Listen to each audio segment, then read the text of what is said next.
just trying to give you some updates of what's going on at the moment with your club. International break has just finished. So big up to Guendouzi, who, by the way, Didier Deschamps has been saying that he's been a marvel.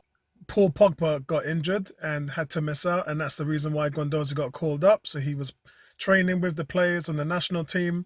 And Deschamps has said that he is well beyond these years.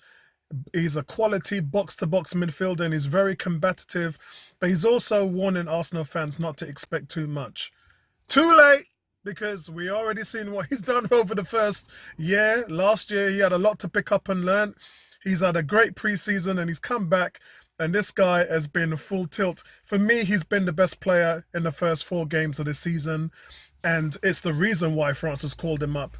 I've tempered my expectations lower, as I always do, but he's just such a quality player, and his demeanor is so forward-thinking and progressive and combative. It shows with the way how he handles things on the defensive end. All of that stuff that he does shows he's combative, he gets stuck in, he makes tackles, and now we're seeing his forward-thinking game, where he's getting assists, and he's having shots on goal. He's making it. Listen, the guy is going to be quality. So temper your expectations. It's hard to do that because he's playing next to a man in Xhaka who ain't doing nothing.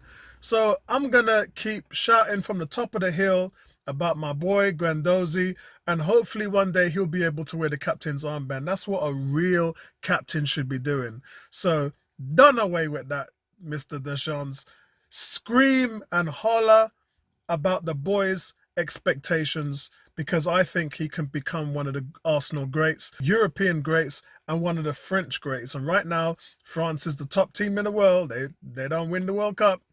And he is someone who's going to be a massive prospect for them. So, listen, well done to Guendouzi. Although, the player of the month and the goal of the month went to Aubameyang. So, big respect to you, Aubameyang, because what I saw from you in the first 4 games is what I wanted to see from you for the whole of last season, which was being able to play as a winger and a false 9 and cutting in on defenders on the inside box, making plays. That's what I really wanted to see, and I'm seeing that now. But the goals speak for themselves.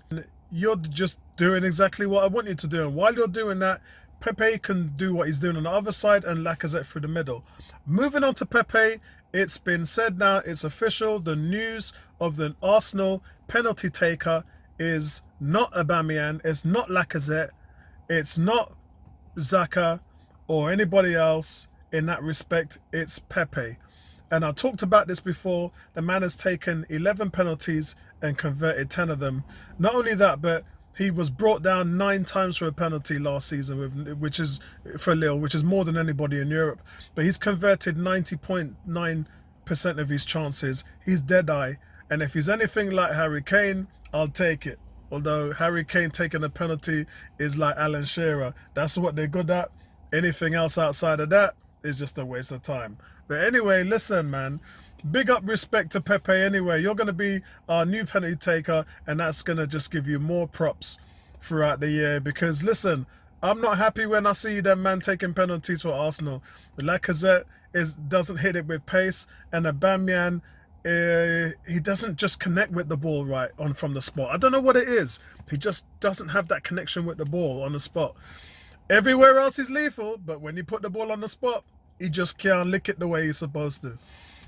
But anyway, listen, Holding's coming back. He's going to be on the bench against Watford. I don't think that they'll start him. If they do, it would be a mistake. I think you have to be careful with him on his way back through. And then, as I said, Bellerin and Tierney are going to go through under 21 games. Hopefully they'll be able to make it out. Tierney's a bit further ahead than Bellerin is.